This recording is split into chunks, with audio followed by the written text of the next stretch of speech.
आई, खूप दिवस होऊन गेले ना त्या बालयोगींना इथून जाऊन. तू त्यांना कसं ओळखशील? ते तर खूप बदलले असतील ना?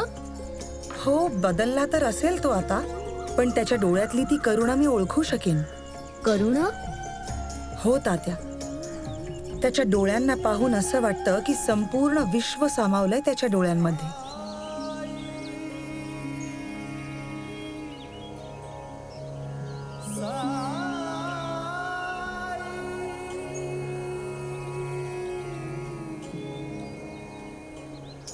आणखी सांग ना आई. त्याच्या चेहऱ्यावर विलक्षण तेज होतं, असं तेज जे सूर्यप्रकाशही लपवू शकत नाही आणि रात्रीचा अंधारही झाकू शकत नाही.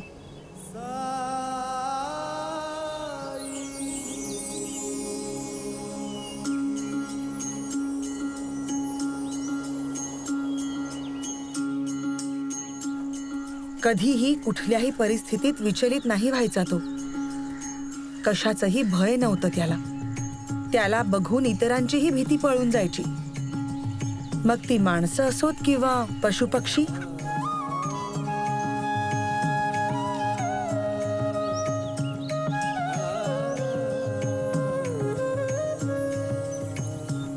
त्याच्या चेहऱ्यात तर मला खंडोबाची मूर्तीच दिसली होती.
पहिल्यांदा त्याचा आवाज ऐकला होता तेव्हा त्याने हाक मारली होती, बायजाई.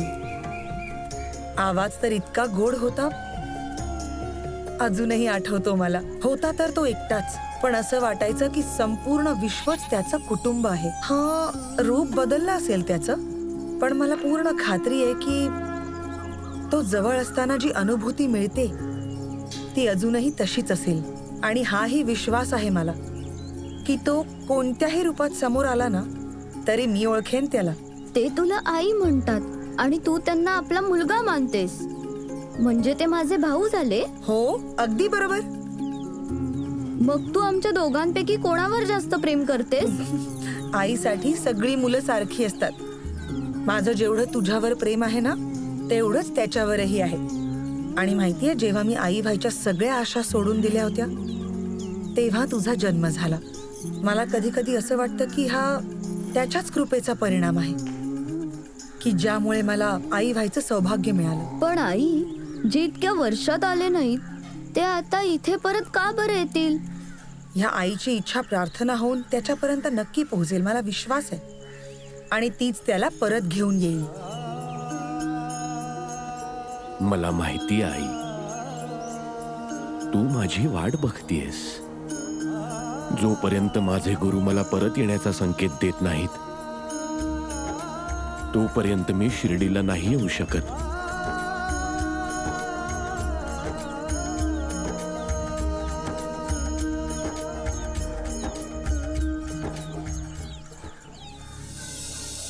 माझं तर सारं काही या वृक्षाच्या खाली सामावलं आहे बाईजाई.